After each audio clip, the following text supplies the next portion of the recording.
Do you dare? Can you handle the pressure? Do you know the answer? Should you dare the other team?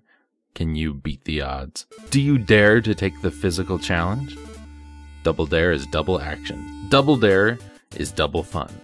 Double Dare is the ultimate contest for the whole family. Think fast. Test your mind with questions on every subject from rock to rocks. Move fast. Test your skill at those famous DD stunts. Stretch your reflexes to the limit. You know how it's done, so get out there and rack up the points, but watch out for those obstacles.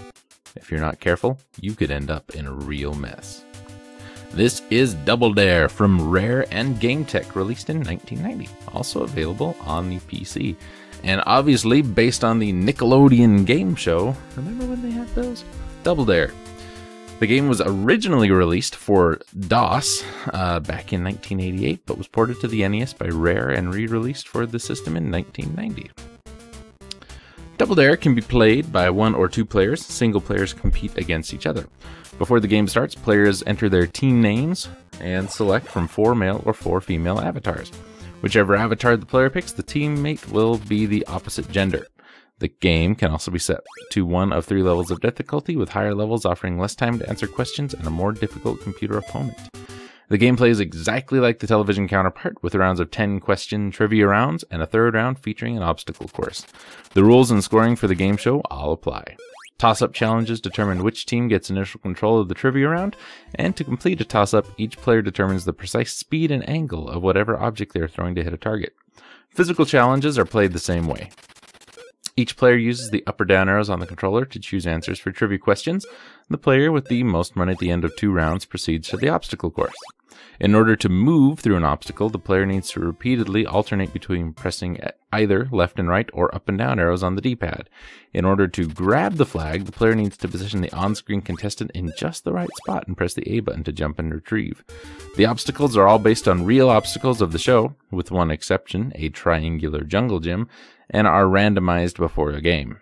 Virtual prizes for beating the obstacle course include a BMX bike, television set, an NES console, and several other gifts, ending with an exotic vacation received for completing the last obstacle.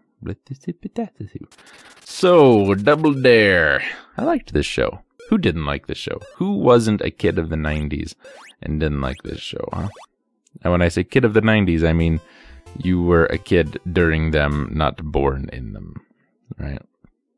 You were born in 1996. You're not a kid of the 90s, I'm sorry. It's a fun show.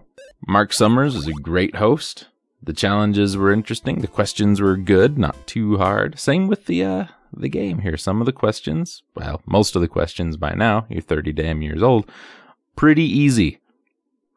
But I could see this being more of a 12, 13-year-olds kind of rent it for a weekend, play it with some friends kind of game, which would be fun to do now as a grown-ass man, I'm gonna tell you something.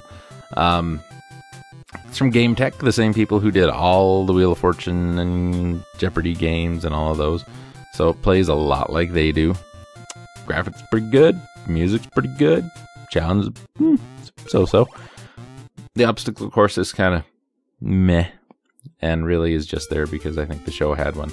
Other than that, though, it's a pretty decent little trivia game for the NES.